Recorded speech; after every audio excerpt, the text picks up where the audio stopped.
emergency road, but information about that procedure is largely kept behind those hospital walls until now. Here are the numbers. At Windsor Regional Hospital, 604 abortions were performed 10 years ago. That's compared to 169 within the last full fiscal year, a 72% decrease. At Sarnia's Blue Water Health, 199 hospital abortions a decade ago, and that's dropped to 69 in the most recent year.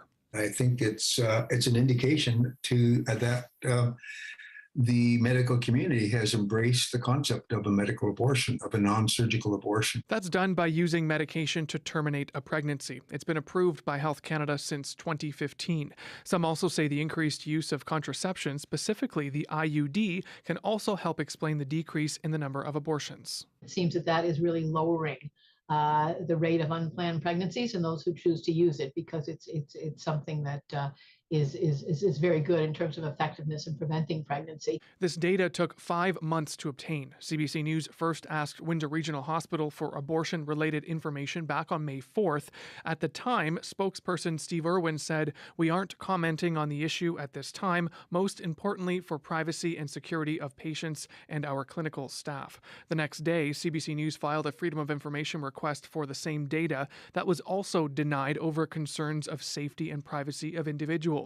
Blue Water Health claimed those same exemptions. However, last month, both institutions agreed to release the information numbers experts say are important. I think it does reassure them that they're not on this totally lonely journey.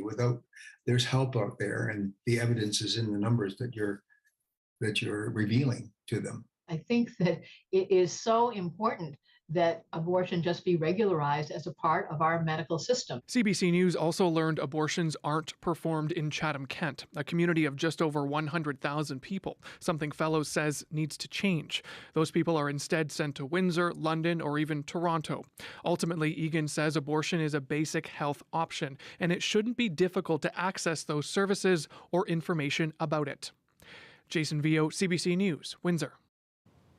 Mediation to get a deal between the province and CUPE education workers has failed. And tonight, the Ford government has passed legislation to make a strike by the union illegal. For parents and students, it all means many schools in Ontario, including Catholic schools in Windsor, will be closed to students tomorrow. Lorenda Redicott reports.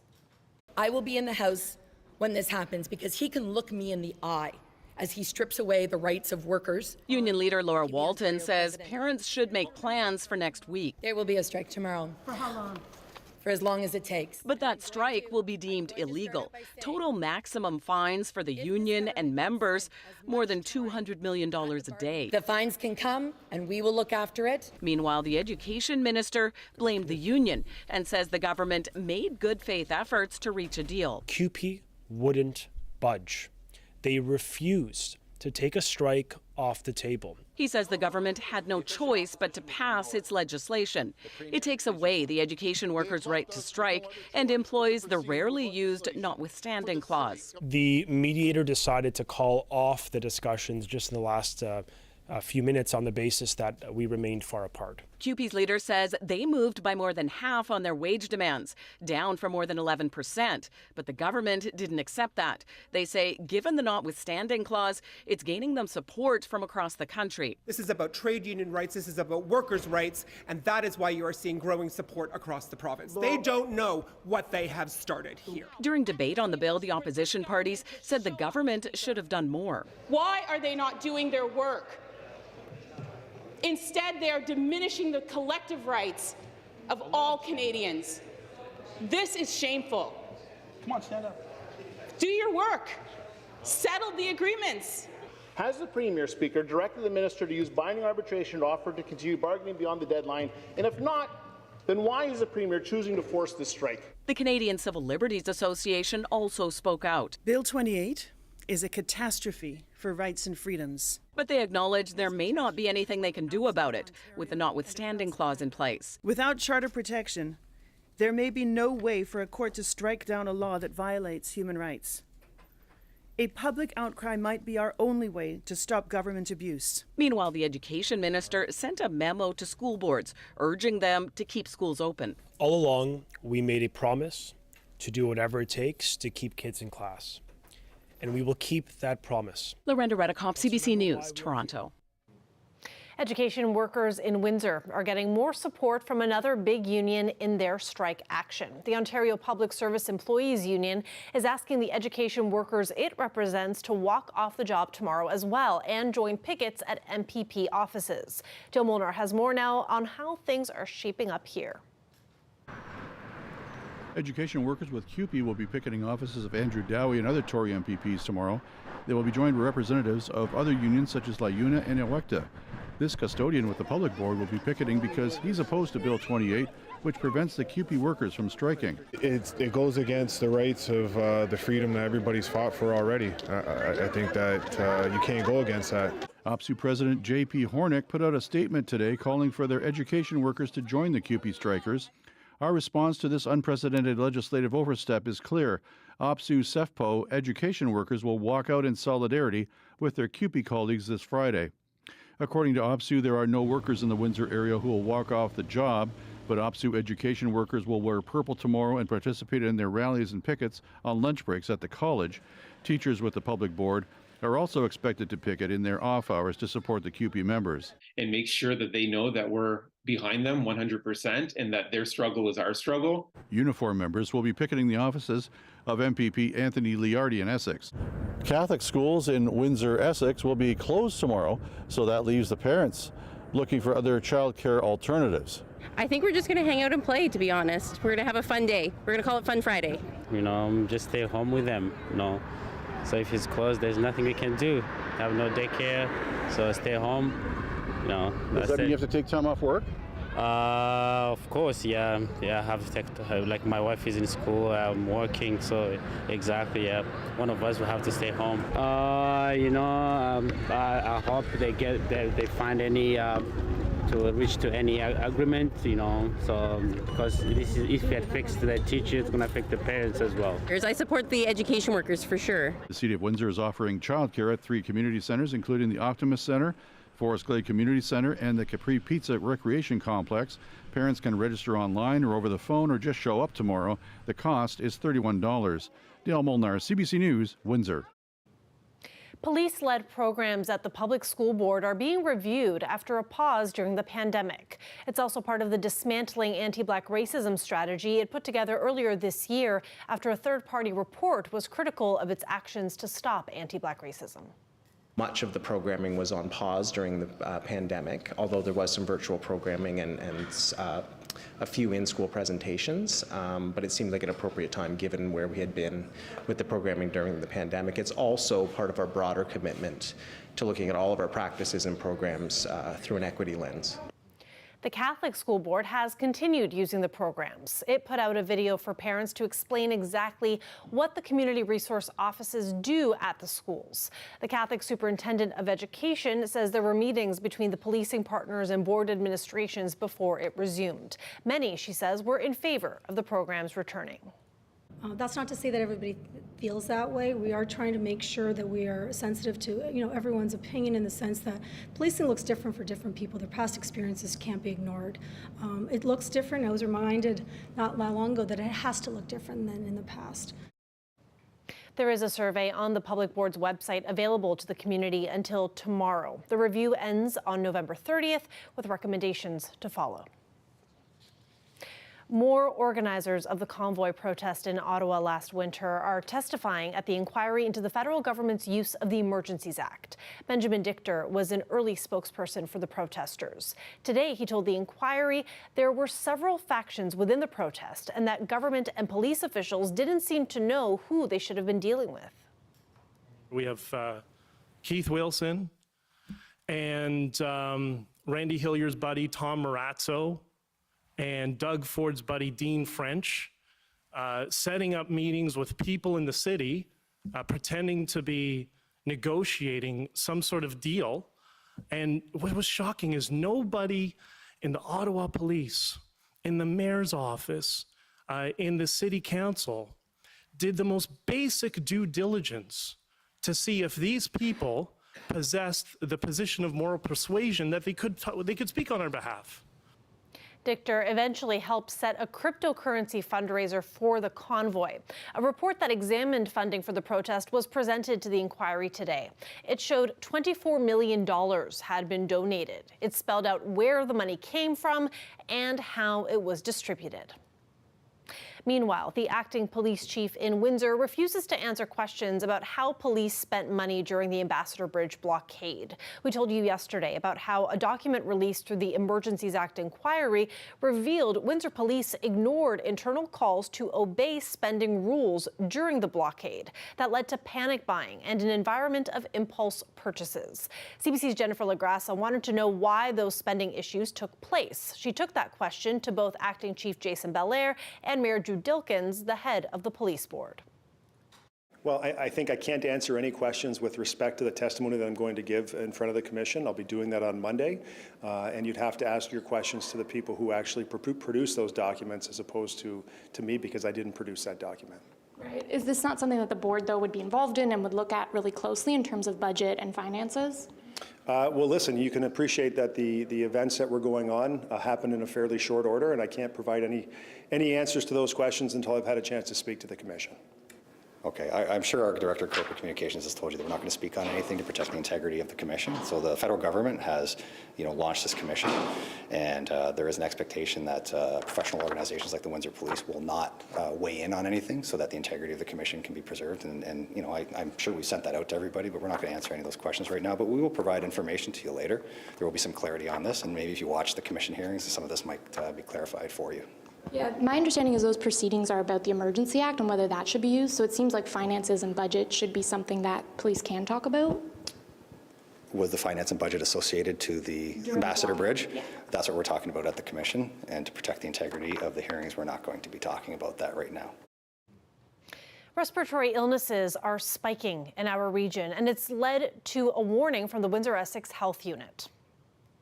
The medical officer of health says that about 11% of people who are reporting to emergency departments are coming in with respiratory diseases like COVID-19 or the flu. The number among children is also concerning, according to the health unit. It says 1/3 of people under the age of 18 reporting to hospitals have respiratory illnesses. About half of the children under the age of 4 are also showing symptoms. The health unit says an effective way of limiting the spread is by staying up to date with COVID-19 vaccinations and getting an annual flu shot. Finance Minister Chrystia Freeland has delivered her much-anticipated fall economic statement. Faced with stiff inflation, she says the government has struck a balance between targeted spending to help the most vulnerable and keeping a check on the deficit. The CBC's David Thurton reports. Chrystia Freeland has this message for Canadians. The economy will likely get worse before it gets better. We talk a lot about how this is a time of economic uncertainty. What that really means is no one knows for sure what's going to happen. The finance minister says we are facing the real risk of a recession. Two scenarios are in play, a soft landing and a hard landing. The baseline scenario shows GDP slowing to 0.7% and a jobless rate of 6.1%.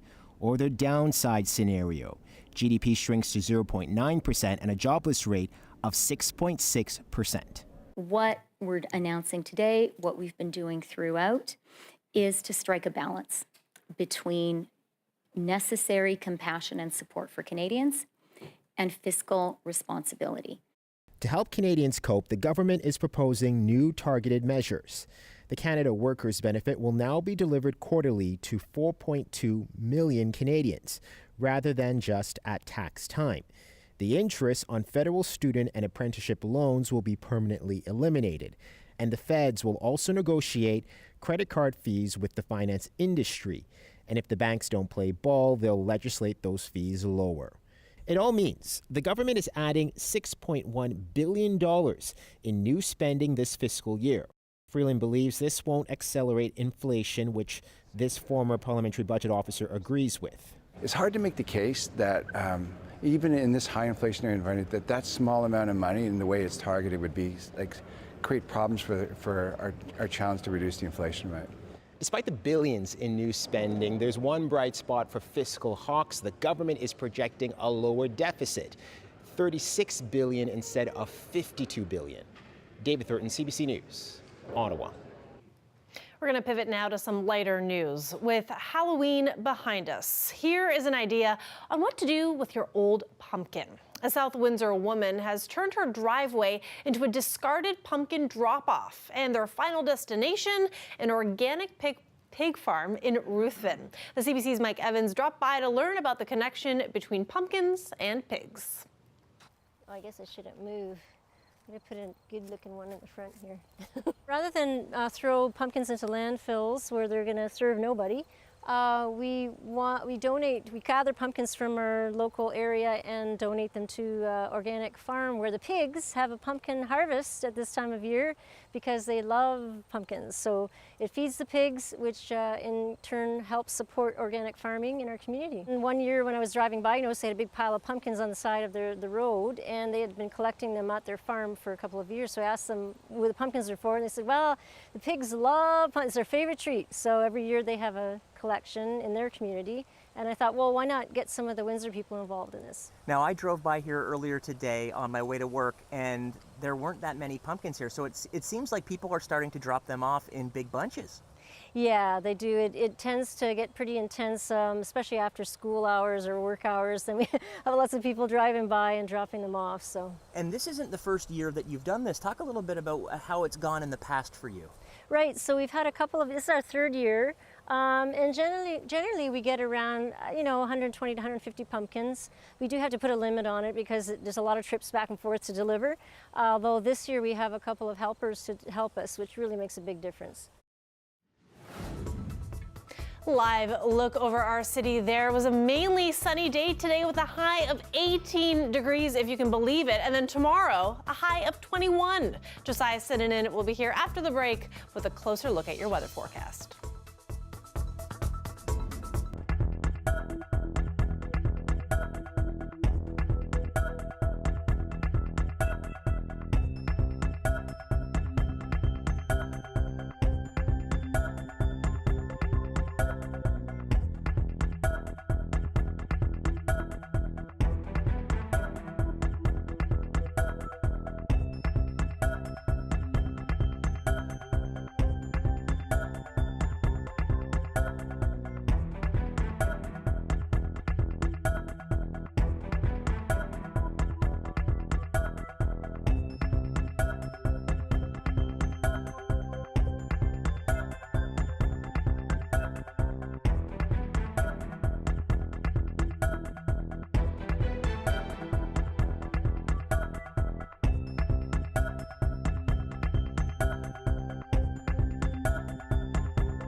Welcome back, everybody. We have Josiah sitting in with us to take a look at our weather forecast, which is very exciting because it's been so beautiful. It's been wonderful, Kat. Yeah. I can't believe it's November, and I'm sure you can't either. Doesn't feel real at all, but I'm thrilled. I'll take it. Yes, me too. And you know what, Kat? It's going to get even better. I know you Amazing. mentioned today was a beautiful day. There is some great stuff in our forecast. Let's take a look at our 5-day here. Right now, we're sitting at a comfortable 16 degrees here at the CBC Riverfront Station. A little bit cooler than it was earlier today. Overnight, not much of a change. We're only dipping down to a nice 12-degree low.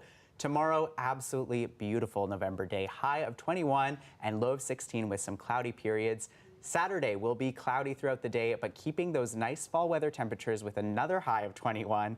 Great chance to get some fall Instagram shots if you have been lacking, Kat, that cloudy weather.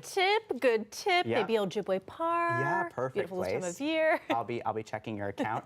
Saturday evening, we will see a brief period of showers and dropping to a low of 10. And on Sunday and Monday, the sun keeps shining with highs of 19 and 18. Those nights will have a little bit of a crisp edge to them, dipping to a low of 5 overnight on Sunday and 1 overnight on Monday. But not a bad start to November at all. And you know, Kat, I think coming to Windsor, Essex was the right decision. Moving from Calgary and seeing huge snow dumps happening there already and negative temperatures. So our condolences to the Calgarians. Condolences. We are very, very lucky with some of these beautiful Windsor temperatures. And what was really, really cool this morning was waking up and I looked out my window and I was really stunned to see how foggy it was out today. Yeah, some pretty amazing foggy mornings. I think it looks really epic. Some beautiful pictures and videos captured across Windsor. And there we go. We some captured some throughout the day today. Really, really nice. It adds that nice kiss of fall. I think it's a really cool effect. And I've been loving driving into work and seeing all of the fishing boats on the Detroit River and just that fog wisping off those boats. It seems like people are really enjoying it.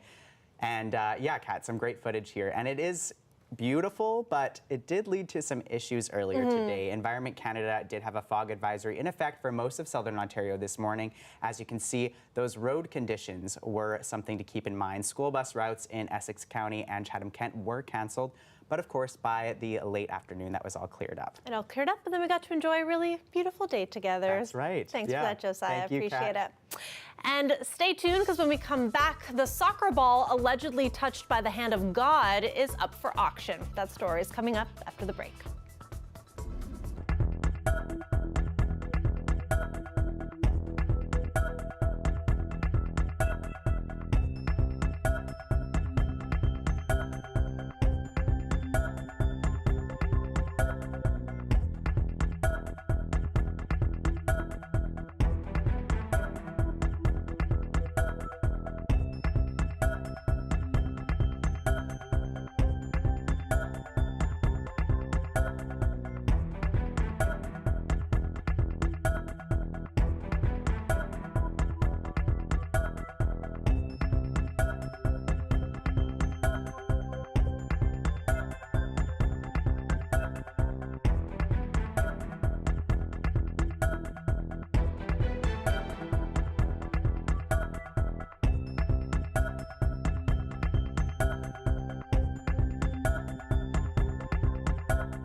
In international news, the former Prime Minister of Pakistan has been shot. Imran Khan is reportedly out of danger, but Pakistan's politics are in new turmoil.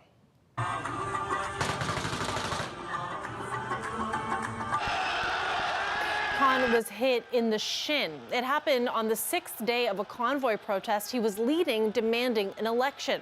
His aides say this was an assassination attempt by his rivals, and it's triggered protests by his supporters. Officials say a suspect is in custody who says he acted alone.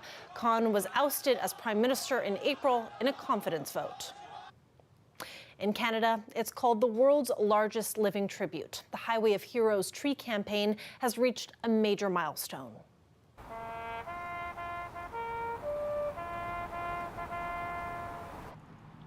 With yesterday's tree planting, more than 2 million trees have been put in the ground since the project started 8 years ago. A ceremony took place at the Fort York National Historic Site in Toronto. The trees honor every Canadian who served in the country's armed forces and the 117,000 who made the ultimate sacrifice. Until recently, I couldn't allow myself to even imagine that this day would come, that we would plant the last tree as part of the Highway of Heroes tree campaign. Now, the highway corridor is reforested, with a tree for every hero lost at war. It's known as the Highway of Heroes because the stretch of Highway 401 in Ontario was how fallen soldiers from the war in Afghanistan were transported from the airbase in Trenton towards their final resting place. The milestone for the campaign comes a little more than a week before Remembrance Day. And before we go, the hand of God has one general meaning and another meaning for soccer fans. The latter refers to a disputed goal during a quarterfinal game in the 1986 World Cup. Argentina won the game 2-1 and later went on to win the World Cup. Replays suggested superstar Diego Maradona knocked in one of those goals illegally with his hand. Well, now a souvenir of that day is going up for auction. It's the ball. The sale takes place November 16th, but if you're thinking of placing a bid on soccer history, be prepared that it's expected to fetch at least $2.8 million US. And just who is selling the ball from one of the most controversial rulings ever? The referee. That is it for CBC Windsor News. For news anytime, go to our website, cbc.ca/Windsor. Thanks for watching. Have a good night.